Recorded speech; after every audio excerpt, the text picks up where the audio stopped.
Chose curieuse, des combattants de la démocratie et de la liberté d'hier, se sont transformés aujourd'hui en griots réfutant tout esprit critique dans leur soutien au régime militaire du Sahel. Que l'on jette des journalistes en prison et que l'on ferme leurs organes de presse, ils réagissent en dénonçant la traîtrise. Que la société civile proteste et soit jetée en prison, ils rétorquent que ça leur apprendra à se taire et à ne plus critiquer. Que l'on embastille les opposants politiques et expédie leur leader âgé de 70 ans dans l'armée au front contre les djihadistes, leur souhait c'est de les voir morts le plus tôt possible, car l'on n'a pas eu le courage de les exécuter publiquement comme le font les tueurs sans foi ni loi. En quoi sont-ils meilleurs que les anciens dirigeants criminels et kleptocrates? Il ne faut pas échanger un voleur contre un sorcier, nous dit l'adage. Or toutes ces façons criminelles de faire la politique, nous les avions tous dénoncées au niveau des régimes crapuleux précédents à la solde de l'impérialisme. Avons-nous perdu la mémoire? Prof.Yeyi Togoata Apedoama, 20 mars 2024,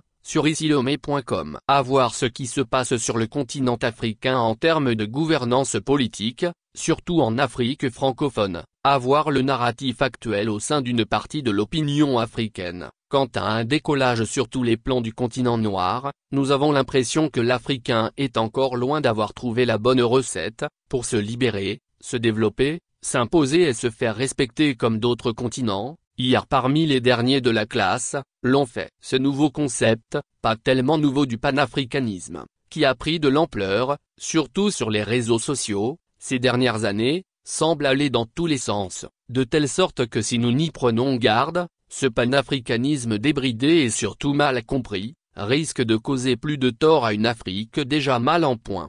C'est Léopold Sédar Senghor, écrivain et ancien président du Sénégal, qui disait que l'émotion est nègre. Oui, cette émotion, trop présente dans le raisonnement des uns et des autres, dans leur tentative de s'approprier ce qu'ils appellent le panafricanisme, à travers l'Afrique, surtout francophone, n'est-elle pas en train de fausser le combat, pour permettre aux aventuriers et dictateurs de tout acabit de s'engouffrer dans ce four tout indigeste? Pour rester fidèle au titre de notre article, rendons-nous au pays de lait, alliance des États du Sahel. Il s'agit du Burkina Faso, du Mali et du Niger. Et nous nous intéresserons tout d'abord au Mali et à son Premier ministre, Choguel Kokala Maïga, un homme qui n'a pas sa langue dans sa poche quand il s'agit de s'en prendre aux dirigeants français, et à l'Occident en général, qui serait, paraît-il, les principales causes des nombreux problèmes de son pays et de l'Afrique.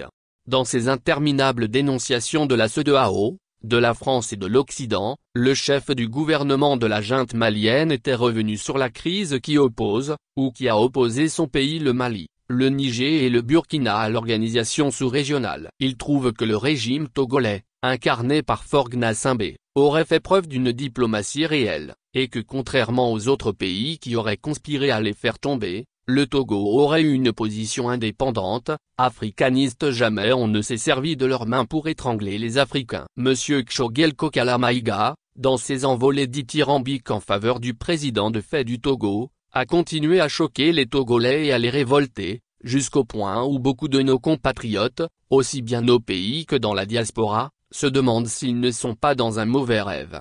Plusieurs questions se dégagent après cette cérémonie de louange animée par le Premier ministre du Mali à l'endroit du dictateur togolais. Choguel Kokala Maïga et les autres autorités de la transition malienne connaissent-ils vraiment le Togo? Connaissent-ils vraiment la situation politique du Togo? Savent-ils comment celui que leur Premier ministre qualifie de plus jeune, et de sage de la sous-région, est arrivé au pouvoir, et comment il s'y maintient depuis bientôt 20 ans? Nous avons l'impression que M. Maïga, comme d'ailleurs tous ses collègues de la junte, sont en train de faire preuve d'une certaine naïveté, et c'est incompréhensible de la part des gens qui se disent révolutionnaires. Cette France donc Choguel Kokala Maïga ne veut plus entendre parler dans son pays et le sponsor de celui qui fait voir de toutes les couleurs à ses compatriotes au Togo. Le chef du gouvernement malien, de sa position, devrait faire preuve d'une certaine expérience pour déceler le jeu double et hypocrite du président togolais, qui cherche à se couvrir de lauriers qu'il ne mérite pas, et qui cherche à détourner les Togolais naïfs et surtout ses soutiens étrangers complaisants, de la dramatique situation dans son pays dont il est la cause. La junte malienne explique le fait qu'elle soit arrivée au pouvoir par un coup d'État par le caractère désastreux dans la gestion du pays par l'ancien régime. Et le bon sens voudrait qu'on ne s'allie pas à un régime qui est à la base de la mauvaise gouvernance à cause de laquelle justement on a fait un coup d'État dans son propre pays. Et l'ouverture à la mer et l'utilisation du port de Lomé ne peuvent pas non plus expliquer qu'on piétine ces principes, si on en a vraiment. Nous espérons que la nouvelle sur le dernier épisode des faits d'armes de Faure Gnassingbé pour ne jamais quitter le pouvoir au Togo, avec sa tentative de coup de force avec une assemblée nationale dont le mandat a expiré depuis 3 mois, est arrivée jusqu'à Bamako, et que le Premier ministre Maïga pourrait reconsidérer sa position sur la supposée sagesse de son bienfaiteur. En dehors du comportement incompréhensible de Kshogel Kokala Maïga qui, en tant que révolutionnaire et panafricaniste, devrait avoir une certaine aversion pour les régimes de dictature, c'est l'attitude des 3 régimes de l'Alliance des États du Sahel, et, à savoir le Burkina Faso, le Mali et le Niger qui interrogent. Les 3 régimes, arrivés au pouvoir par des coups d'État, sont-ils venus pour démocratiser leur pays pour que les citoyens puissent vivre en toute liberté, ou sont-ils venus pour réinstaurer la dictature et l'autocratie? Les critiques entendues ça et là et celles exprimées par le professeur Apedo Ama et que nous avons reproduites dans notre citation du début, sont assez graves pour nous faire douter, malgré les émotions et le populisme non fondé sur les réseaux sociaux, du bien fondé du panafricanisme dont il est question. Après les élections présidentielles en Russie qui avaient opposé Vladimir Poutine et quelques candidats pour la galerie, et dont l'issue était connue d'avance, et après que les 3 présidents de l'Est se soient précipités pour féliciter le dictateur du Kremlin, un internaute sur le site isilhomme.com, avait réagi en ces termes: après les élections présidentielles en Russie dont le vainqueur était connu d'avance, les juntes militaires d'Afrique de l'Ouest formant l'Alliance des États du Sahel, se sont empressés d'adresser leurs félicitations à Vladimir Poutine, une action diplomatique qui rappelle l'alignement d'antan et contraste avec la volonté d'autonomie prônée par les hommes forts de ces 3 États. En se détournant de leurs alliés de longue date notamment la France,